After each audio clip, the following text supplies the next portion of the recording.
Bien, entonces como primera pregunta tenemos gestante de 30 años que tiene 38 semanas de edad gestacional y acude a control prenatal. Al examen físico tiene una talla de 1,60 m, tiene una ganancia de 12 kilos y ella tuvo básicamente un peso al iniciar el embarazo en 60 kilos. El aumento del peso adecuado se debe al feto y principalmente a qué, te pregunto. Entonces, mira, no es tanto por hacer hora, sino es porque tienes que saber varias cosas de esta pregunta. Independientemente de la clave que te puedan dar, recuerda, gestante de 30 años, está en una edad adecuada, menos de 35 años, excelente. Tiene 38 semanas, es un feto a término, una gestación a término. Acude a un control prenatal, recuerda que en el examen te van a preguntar cuántos controles prenatales debe tener como mínimo una gestante. De acuerdo a la norma técnica del MINSA, te dice 6 controles. Antes la OMS te decía 4 controles, ahora la OMS te dice 8 controles. Muy bien. Al examen físico tiene una talla de 1,60 m, está muy bien, ¿no? Es mayor, ¿no? De 1,40 m, ¿no? Una ganancia en peso de 12 kilogramos. Y recuerden, en una gestante que es normopeso, es decir, en una paciente que no está en un IMC normal antes de, digamos, de iniciar su gestación, o al iniciar su gestación, perdón, entonces la ganancia de peso de por sí varía entre los 11 a 16 kilos, 15,4 aproximadamente kilogramos. Recuerden que esta ganancia siempre ha sido preguntada. Mira, este 2015, por ahí hay una pregunta del 2018 que también se ha repetido. Entonces, esta es la más preguntada. ¿Cuánto es la ganancia en peso de una paciente en todo su embarazo que empezó con un IMC normal, con un peso normal de 11 a 16 kilogramos? ¿No? Listo. Entonces, cuando la paciente tenga más peso, es decir, tenga un sobrepeso o tenga una obesidad tipo 1, tipo 2, 1 a 3 o super obesa, entonces la ganancia en peso debe de disminuir. Entonces, de ahí tienes tu regla, ¿no? Mientras más IMC tenga, entonces tiene que tener una menor cantidad de ganancia en peso, ganancia en peso. Y al contrario, ¿no? Si es una paciente que no es normopeso, sino es una paciente ya muy delgada, entonces esta paciente tiene que ganar mayor cantidad de peso. Por ende, si tiene menos IMC, tiene que ganar más peso. En una paciente con sobrepeso se acepta que alrededor de los 14 a 18 kilogramos es algo aceptable para ella, ¿no? Perdón, una paciente que tiene un IMC bajo, perdón. Pero una paciente con sobrepeso se acepta que tenga una ganancia de 9 más o menos, de 9 a 14 por ahí, ¿no? Kilogramos, aproximado. Ahora, esta ganancia en peso, ¿en qué parámetros se va a distribuir? Entonces, recordemos, la paciente, la gestante, ¿qué está aumentando en su cuerpo? Está aumentando el volumen, ¿no? El volumen sanguíneo, ¿no? ¿Recuerda? El volumen sanguíneo a expensas de qué cosa? De mayor volumen plasmático. Claro. Recuerda que una gestante incrementa su volumen eritrocitario, su volumen de células blancas también, ¿no? Y un volumen, pero el volumen plasmático aumenta en mayor concentración, ¿no? Y en el caso del plaquetario también. Bien. Entonces, generalmente es a esto, ¿no? A un volumen, a un mayor incremento del volumen sanguíneo. Pues aquí la clave es la letra C. Ahora tú dirás, doctor, pero también no incrementa con las mamas. Claro, las mamas van evolucionando. Recuerda que llegan a un estadio de Tanner 5, ¿no? ¿Recuerdas? Bien. También incrementa el útero, claro. Un útero que normalmente mide 7 por 5 por 4 centímetros, llega a medir alrededor de casi, de casi 32, ¿no? 34 centímetros, ¿no? Y un volumen que básicamente va a ser casi 100 veces más, ¿no? Entonces, de por sí, el útero también incrementa el peso, pero no es lo más determinante. El volumen sanguíneo es el que va básicamente a aumentar esta ganancia ponderal. ¿Bien? Listo. Dos, al final del embarazo, ¿qué porcentaje del gasto cardíaco, ¿no? ¿Qué porcentaje del gasto cardíaco está destinado al útero? Entonces, este, de por sí, recordemos que el gasto cardíaco viene a ser, o va a estar básicamente dependiendo de qué cosa, dependiendo básicamente del volumen sistólico, ¿no?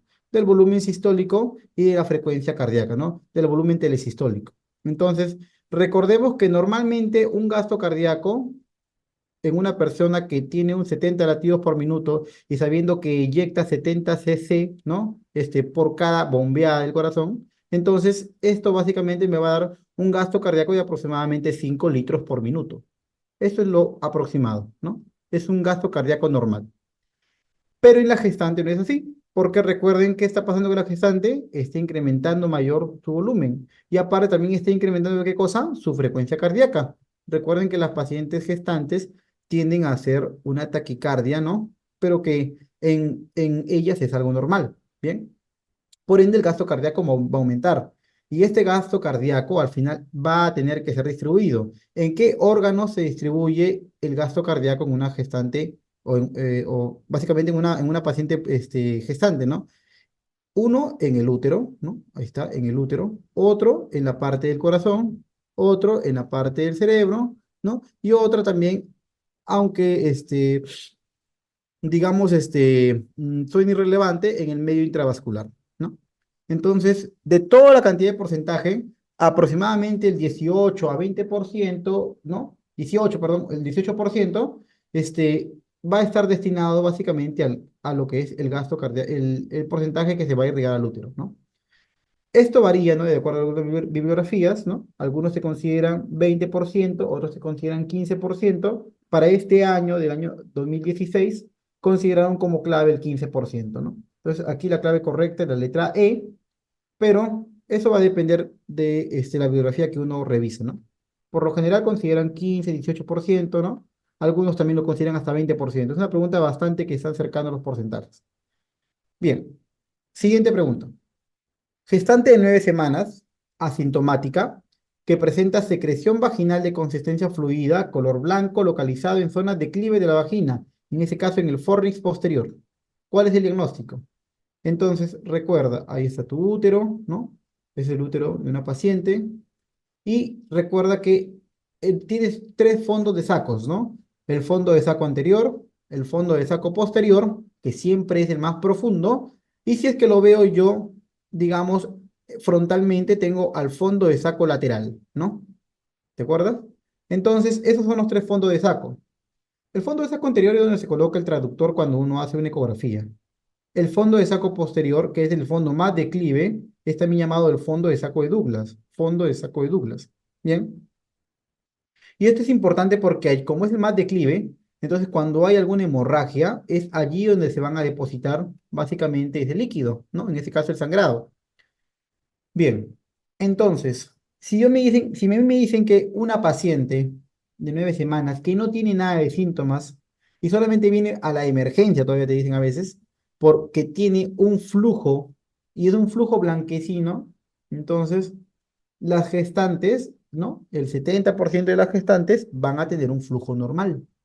Entonces, la gran mayoría de ellas pertenecen a algo, un hallazgo normal. ¿Qué sería anormal en una gestante?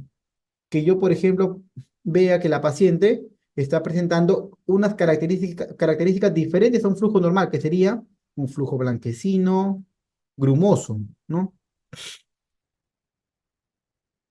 Flujo blanquecino grumoso que hace referencia generalmente a candidiasis, ¿no? Y sobre todo, si es que este flujo se vuelve pruriginoso, ¿no? Pruriginoso. O, por ejemplo, un flujo que fuera un flujo amarillento, ¿no? Amarillento verdoso, ¿no? Que generalmente obedece a infecciones por tricomonas, ¿no? Por tricomonas. Y sobre todo que despierte burbujas, ¿bien? Y que sea positivo a la técnica del KOH. Igual con un flujo que sea básicamente grisáceo, ¿no? Blanco grisáceo. Grisáceo y con mal olor, ¿no? Y con mal olor. Entonces, generalmente esto a veces obedece a infección por mobiluncus, ¿no? Mobiluncus o Garnerella, ¿no? Y que también pueden ser positivas a las pruebas de KOH. Entonces, para esta paciente que es asintomática y solo tiene un flujo blanquecino nada más, es una gestante normal. ¿Bien? Entonces, aquí la clave es la letra C. Bien, gestante de 30 semanas, que acude por aumento del volumen de miembros inferiores, que cede parcialmente al reposo, parcialmente, sin antecedente de importancia. ¿Por qué se produce este cambio? Entonces, este, recuerda que el tamaño, perdón, el útero primero va a crecer por hiperplasia. Claro. ¿Qué significa eso? Que va a crecer en número de células. Bien, el feto, el feto. El feto primero crece por hiperplasia y posteriormente crece por hipertrofia. Por hipertrofia. Es decir, las células van a ganar mayor volumen, se van a volver más grandes. Esto es algo normal. Eso es en el feto. En cambio, el útero cuando incrementa de tamaño, también lo hace por hiperplasia y también lo hace por hipertrofia, pero sobre todo por hipertrofia. Bien. Además, la paciente gestante tiene un incremento del mayor volumen plasmático y eso es algo normal. Entonces, como este útero incrementa cada vez de tamaño, llegando a su tope máximo a la semana 36, entonces esta paciente que tiene básicamente un útero que es el más grande, ¿no? Que puede alcanzar a esta edad gestacional. Entonces, muchas de las oportunidades cuando se acuesta, ¿no? Hace un decúbito ventral, perdón, un decúbito dorsal. Entonces, el útero lo que hace es presiona, presiona a los vasos que están a nivel posterior. ¿Cuáles son los vasos que están en la parte delante, perdón, de la columna vertebral? Son los vasos de la vena cava, ¿no? Y la arteria aorta abdominal, ¿no? Claro está. Por lo general, la arteria aorta abdominal está pasando literal a la derecha, ¿no? En cambio, la vena cava pasa por delante de las vértebras, ¿no? De las vértebras lumbares.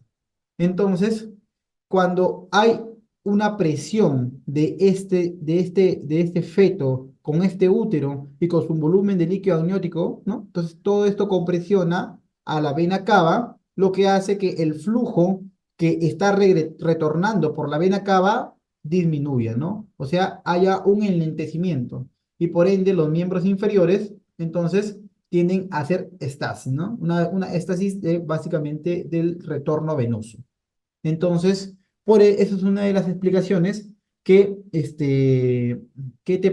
producen el edema, ¿no? El famoso edema en miembros inferiores. Cuando una paciente viene a la emergencia y te dice, doctor, no, yo vine porque a mí me dijo mi obstetriz que este, el incremento del volumen de los miembros inferiores es un signo de alarma. Claro, es un signo de alarma, siempre y cuando este signo de alarma se acompañe de otras cosas más, como que, por ejemplo, como un incremento en la PEA, ¿no? En la presión arterial. Pero si es un incremento en los miembros inferiores, nada más del volumen, entonces aisladamente no me va a dar nada. Bien. Pregunta 5. ¿Cuál de las siguientes alternativas constituye un cambio fisiológico en el embarazo? Entonces, dentro de los cambios fisiológicos van a haber un montón, ¿no? Por ejemplo, por mencionarte, a nivel de la piel, ¿qué cosa tiene la paciente a nivel de la piel? Entonces, a nivel de la piel, la paciente va a presentar una pigmentación a nivel del rostro, ¿no? Que se le llama el cloasma, ¿no? O melasma también llamado, ¿no? O melasma, es lo mismo. Listo. También a nivel del abdomen, la piel del abdomen, aparece una hiperpigmentación, ¿no? Que se da en la línea media, debajo, por arriba y por abajo del ombligo, ¿no? Que se le llama la línea bruna, la línea bruna. ¿Bien? Muy bien. A nivel cardiovascular, a nivel de los vasos sanguíneos, ¿qué va a pasar? Va a disminuir la resistencia de esos vasos sanguíneos, disminuye la resistencia vascular sistémica. ¿Por qué? Porque recuerda que hay un incremento de la progesterona. Hay un incremento de la progesterona. Entonces, eso hace que este vaso pueda vasodilatarse y pueda reservar volumen, ¿no? Pueda reservar volumen. De ahí que la gestante te tolera varios cambios de volumen, porque tiene a la progesterona. Porque, por eso es que la paciente, cuando uno la opera, puede sangrar 500, 1000, 2 litros, 3 litros, ¿no? No sé, 11 litros, ¿no? Cuanto quieras. Pero puede sangrar, ¿no? El detalle es, ¿por qué razón? Porque tiene a estas hormonas, ¿no? A esta hormona, la progesterona, que promueve la vasodilatación. recuerda que lo que hace es una relajación del músculo liso. Relajación del músculo liso. Bien, eso es importante que entiendas, porque cuando hay lo contrario, una vasoconstricción, entonces esto me genera un fenómeno hipertensivo. Hipertensivo. Bien, listo.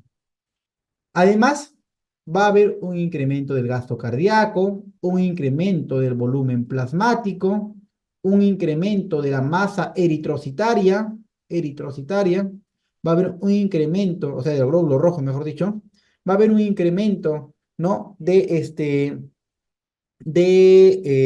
los leucocitos, ¿no? Pero no debe haber una desviación izquierda, es decir, los abastonados no deben por qué incrementar. ¿Ven? Además, una paciente gestante a nivel respiratorio lo que va a hacer es hiperventilar. ¿Por qué la paciente hiperventila? La paciente hiperventila básicamente porque recuerda que el pulmón, ahí está el pulmón, ¿no? De un lado a otro lado, por debajo tiene el diafragma. Y como el útero va incrementando mayor en tamaño, va ascendiendo al diafragma. Y como asciende al diafragma, entonces le disminuye el espacio que había acá entre el diafragma y el pulmón, ¿no? Que es parte del espacio muerto, ¿no? El espacio muerto.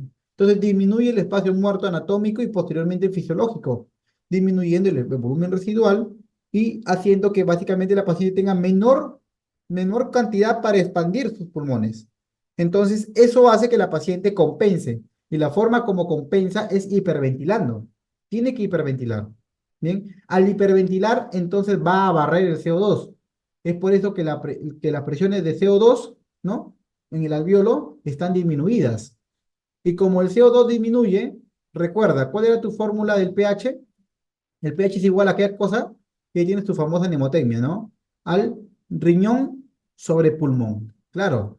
Entonces, si el pulmón, que es en este caso el CO2, disminuye, ¿qué va a pasar con tu pH? Aumenta. Por eso las pacientes gestantes tienen una alcalosis, ¿no? Una alcalosis respiratoria. Entonces, volviendo a la pregunta, ¿cuál de las siguientes alternativas constituye un cambio fisiológico del embarazo? El aumento del volumen eritrocitario. Bien, ese es importante.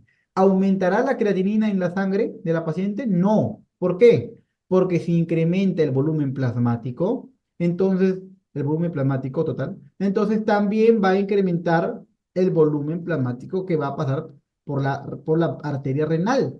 Entonces, eso va a incrementar la tasa de filtración glomerular. Entonces, mientras más se filtre, ¿no? Mientras más volumen pase y más se filtre, entonces va a haber menos cantidad de creatinina en la sangre. ¿Cuántos son los valores de creatinina en una gestante? Por lo general obedecen a 5.5, 0.5, perdón, 0.6 hasta 0.9. Entonces, estos son valores normales en una gestante. Sin embargo, si una gestante sobrepasa el 1.01 o 1.1, de acuerdo a qué escuela te bases, eso es un criterio de severidad. ¿Bien? Muy bien. Entonces, no aumenta, disminuye la creatinina. Hay un incremento de la frecuencia cardíaca, hay un incremento en el volumen plasmático y hay una disminución del peristaltismo. No hay un incremento. ¿Por qué? Por lo mismo que les he dicho de la progesterona, porque relaja el músculo liso. De esa manera, la paciente sufre básicamente de estreñimiento, pues, ¿no? La gestante sufre de estreñimiento.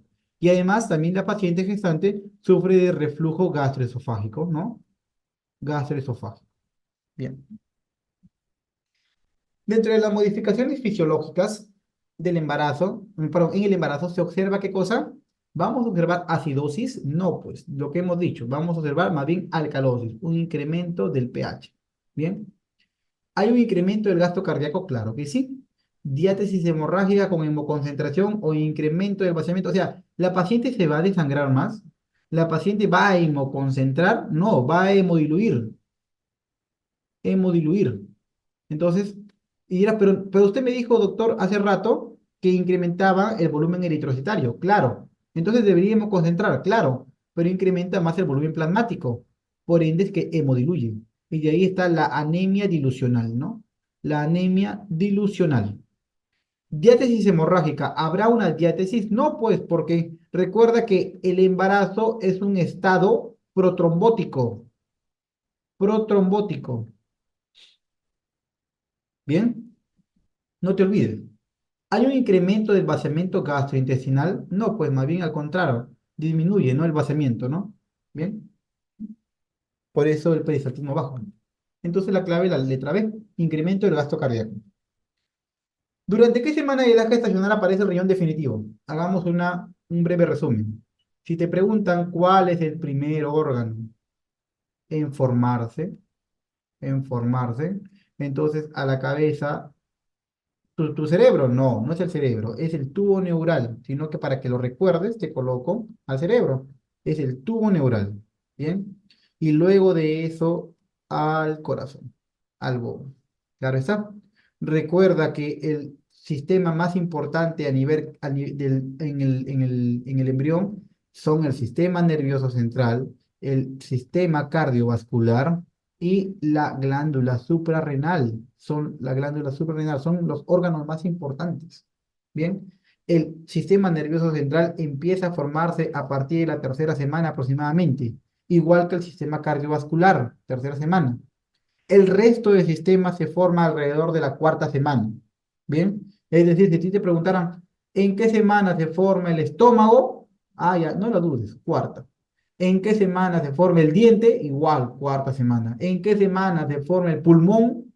Igual, en cuarta semana. O sea, no hay duda acá, a menos que te agarren con la pregunta, ¿en qué semana aparece el riñón? Entonces, bueno, el riñón aparece en tres estadios. El primer estadio, y estos estadios, perdón, se van a basar en este cordón que es acá. Este cordón se llama el cordón nefrogénico. Cordón nefrogénico. Y este cordón nefrogénico se va a dividir a nivel cervical en una estructura que se llama pronefros. A nivel a nivel torácico, ¿no? En una estructura que se llama pronefros. Y a nivel dorso, digamos, a nivel lumbosacro, perdón, el metanefros. Entonces, ese es a nivel cervical, eso es a nivel torácico y este es a nivel lumbosacro. Bien. Entonces, el pronefros aparece aproximadamente a finales de la cuarta semana. El mesonefros a inicios de la quinta semana, inicios. Y el metanefros aparece en la quinta semana a finales. El pronefros es un riñón que se forma y no sirve, es decir, no forma orina. Este riñón también lo tienen los insectos, así que no hay ningún problema con ello. El mesonefros es un riñón que se forma, digamos, en una especie digamos, este, de intermediario, ¿no? Me da algunas yemas, ¿no? Por ejemplo, ¿qué yema me da? La yema mesonéfrica. ¿Y para qué es importante esta yema mesonéfrica? Porque la yema mesonéfrica me va a formar todo lo que es el conducto colector, de la orina.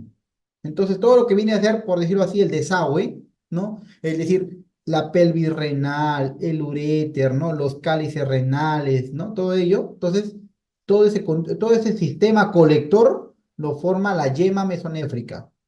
Y doctor, el metanefros es el llamado riñón definitivo o riñón del adulto, ¿ya? Definitivo. Este riñón definitivo es importante, se forma en la quinta semana y se forma en una estructura única que se llama blastema metanéfrico. Blastema metanéfrico. ¿Y por qué es importante? Porque este blastema metanéfrico es algo así, mira. Acá está el mesonefros, ahí está. Este es el mesonefros. Y por acá, vamos a ver, y por acá está el metanefros. Ahí está el metanefros. Bien. Entonces, el mesonefro lo que va a hacer es, va a hacer crecer una yemita, ahí está, su yemita, y va a hacer que el metanefros pueda atrapar a esa yema. Ahí está.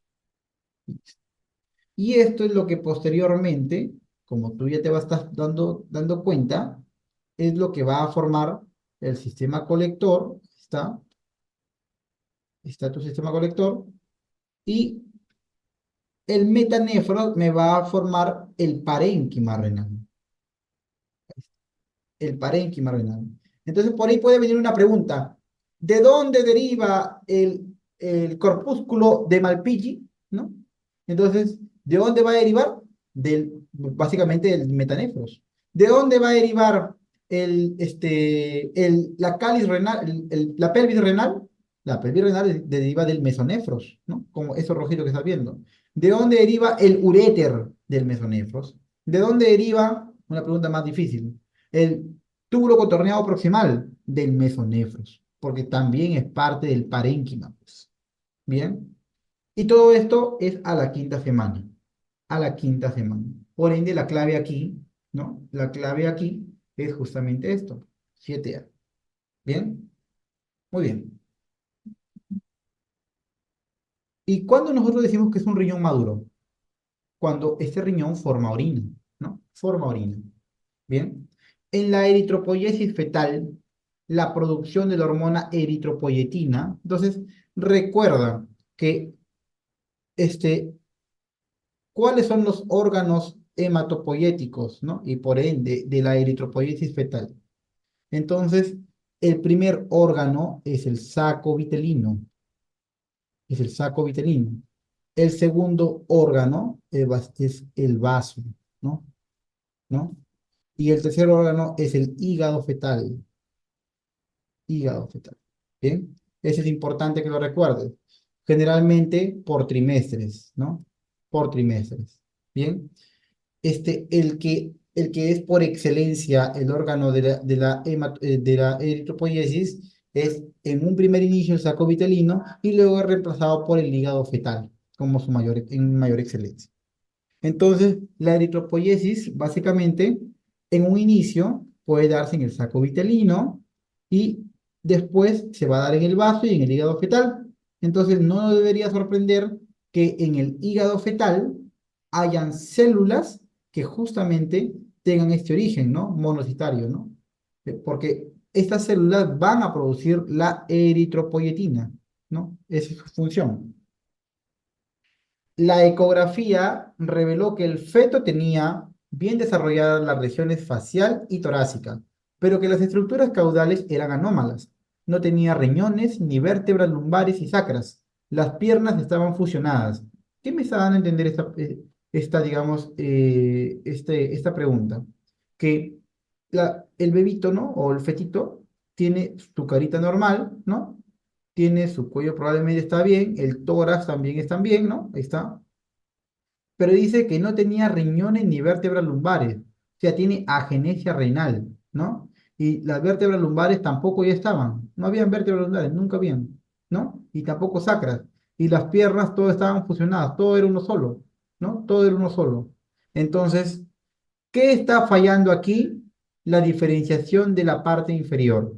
Entonces, quiere decir que los genes sí han estado bien probablemente, pero ha habido una disrupción que ha malformado, perdón, ha deformado a este feto.